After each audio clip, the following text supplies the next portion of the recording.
আসসালামু আলাইকুম ভিউয়ার্স, জানিয়ে দিব সর্বশেষ সংবাদগুলো।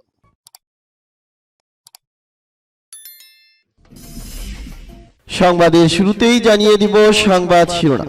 আগামীকাল থেকে আবারও ইমরান খানের লং মার্চ শুরু। যুক্তরাষ্ট্রে আলোচনার আগে সীমান্তে গুলির অভিযোগ আজারবাইজান আর্মেনিয়ার। আবারও ভয়াবহ পরিস্থিতির জন্য প্রস্তুত হন, বললেন কিয়েভের মেয়র।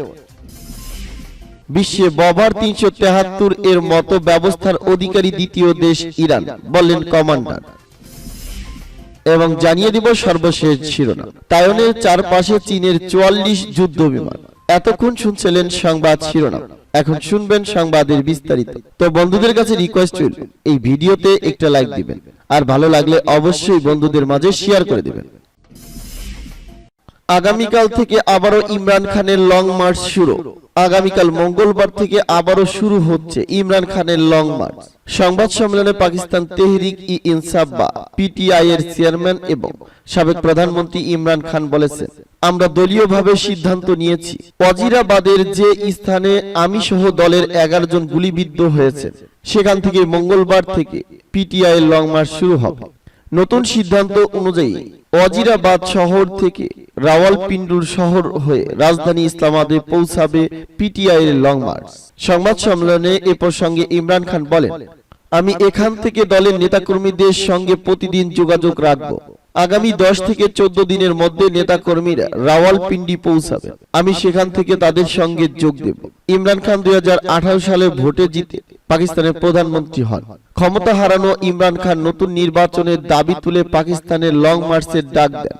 গত 28 অক্টোবর লাহোর থেকে শুরু হয় এই কর্মসূচি। 4 নভেম্বর শেষ হওয়ার কথা ছিল এই লং মার্চ। তার একদিন আগে 3রা নভেম্বর ওয়াজিরাবাদ শহরে সমাবেশ চলাকালে গুলিবিদ্ধ হন ইমরান। তারপর থেকেই শওকত খানম হাসপাতালে চিকিৎসাধীন রয়েছেন তিনি।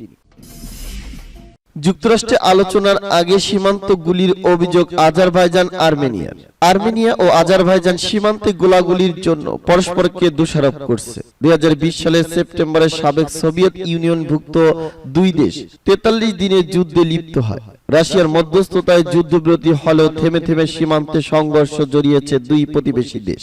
আল জাজিরার খবরে বলা হয়েছে, সোমবার যুক্তরাষ্ট্রের আর্মেনিয়ার পররাষ্ট্রমন্ত্রী আরারদ মিরজওয়ান এবং আজারবাইজানের পররাষ্ট্রমন্ত্রী জেহুন বেরামতের বৈঠকে বসার কথা ছিল, কিন্তু বৈঠকে বসার আগে উভয় দেশ পরস্পরের দিকে সীমান্তে গোলাবর্ষণের অভিযোগ তোলে। ফেব্রুয়ারিতে ইউক্রেন আক্রমণের পর বিশ্ব থেকে ক্রমবর্ধমান বিচ্ছিন্ন মস্কোর স্থলে যুক্তরাষ্ট্র ও ইউরোপীয় ইউনিয়ন আমেরিকা ও আজারবাইজানের মধ্যে মধ্যস্থতার নেতৃত্বের ভূমিকায় অবতীর্ণ হয়েছে। সোমবার আর্মেনিয়ার প্রতিরক্ষা মন্ত্রণালয় এক বিবৃতিতে অভিযোগ করে, আর্মেনিয়া আজারবাইজান সীমান্তের পূর্ব দিকে আজেরি বাহিনী গুলি চালিয়েছে, তবে গুলিতে হতাহতের কোনো ঘটনা ঘটেনি। পরিস্থিতি বর্তমান স্বাভাবিক আছে। অন্যদিকে আজারবাইজানের প্রতিরক্ষা মন্ত্রণালয় এক বিবৃতিতে বলছে, কয়েকটি সেনা অবস্থান লক্ষ্য করে আর্মেনিয়ার বাহিনী গুলি চালিয়েছে। ক্রেমলিনের মুখপাত্র দিমিত্রি পেসকভ সোমবার উভয় পক্ষকে উত্তেজনাকর পরিস্থিতির দিকে নিতে পারে এমন অবস্থা থেকে বিরত থাকার আহ্বান জানিয়েছেন। আরো ভয়াবহ পরিস্থিতির জন্য প্রস্তুত হন, বললেন কিয়েভের মেয়র। ইউক্রেনের রাজধানী কিয়েভের মেয়র ভিটালি ক্লিটসকো শহরের বাসিন্দাদের আরো খারাপ পরিস্থিতির জন্য প্রস্তুত হওয়ার বিষয়ে সতর্ক করেছেন। রোববার তিনি ইউক্রেনের রাষ্ট্রীয় সংবাদ মাধ্যমকে দেওয়া সাক্ষাৎকারে তিনি এই প্রস্তুতির আহ্বান জানান। মেয়র ভিটালি ক্লিটসকো বলেছেন, রাশিয়া যদি জ্বালানি অবকাঠামোতে হামলা অব্যাহত রাখে তাহলে বিদ্যুৎ, পানি বা উষ্ণতা শীতল অবস্থায় নেমে যাওয়ার মতো পরিস্থিতি মোকাবেলার জন্য প্রস্তুতি নিতে হবে। কিয়েভের মেয়র বলেন, এই পরিস্থিতি এড়ানোর জন্য আমরা সবকিছু করছি, কিন্তু বাস্তবতা হলো আমাদের শত্রুরা শহরের বিদ্যুৎ, পানি সরবরাহ বন্ধ করার জন্য সবকিছু করছে। সাধারণভাবে এগুলো ছাড়া আমরা বাঁচতে পারবো না। আমাদের দেশের ভবিষ্যৎ এবং আমাদের প্রত্যেকের ভবিষ্যৎ নির্ভর করছে এই ভিন্ন পরিস্থিতির জন্য আমরা কিভাবে প্রস্তুতি নিচ্ছি। ইউক্রেনের রাষ্ট্রীয় মালিকানাধীন জ্বালানি অপারেটর জানিয়েছে, কিয়েভের কিছু অংশ রবিবার ঘন্টার হিসাব করে বিদ্যুৎ নির্দিষ্ট পরিমাণে সরবরাহ করা হচ্ছে। চেরনিহিভ, চেরকাসি, জিতোমির, সুমি, কার্কিভ ও পালতাবা অঞ্চলে বিদ্যুৎ বিচ্ছিন্ন রাখার পরিকল্পনা রয়েছে। মার্কিন বার্তা সংস্থা এপি জানিয়েছে কিয়েভ 1000 হিটিং পয়েন্ট মোতায়েনের পরিকল্পনা করছে, কিন্তু 30 লাখ জনগণের জন্য এগুলো পর্যাপ্ত হবে না।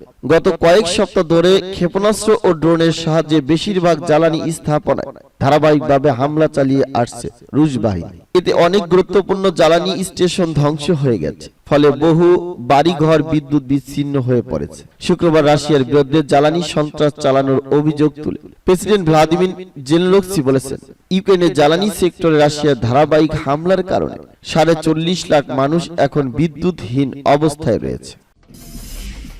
বিশ্বে ববার 373 এর মতো ব্যবস্থার অধিকারী দ্বিতীয় দেশ ইরান, বললেন কমান্ডার।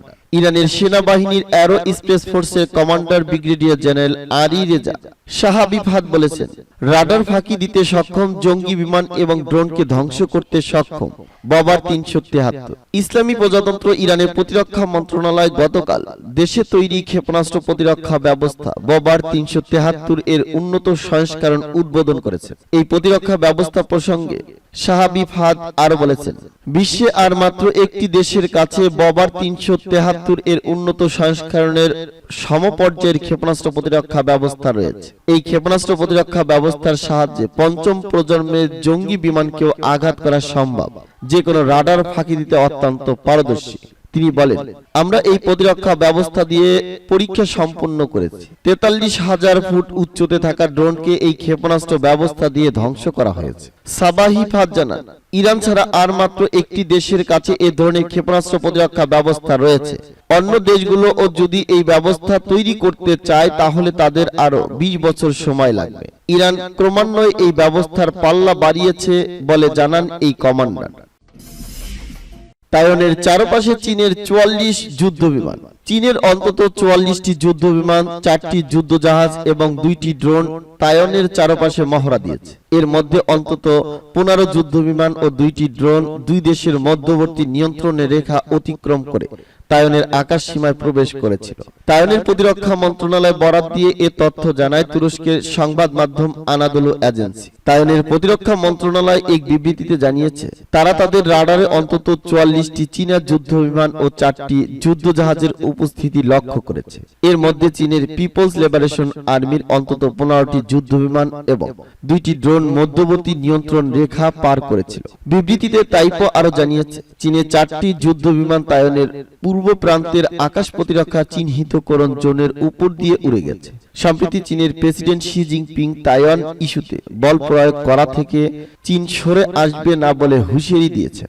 এর জবাবে তাইওয়ানের প্রতিরক্ষা মন্ত্রী চু কুয়ো চেং জানিয়েছেন, তাইওয়ান চীনের আক্রমণ ঠেকিয়ে তাদের ভূখণ্ড রক্ষায় পুরোপুরি প্রস্তুত।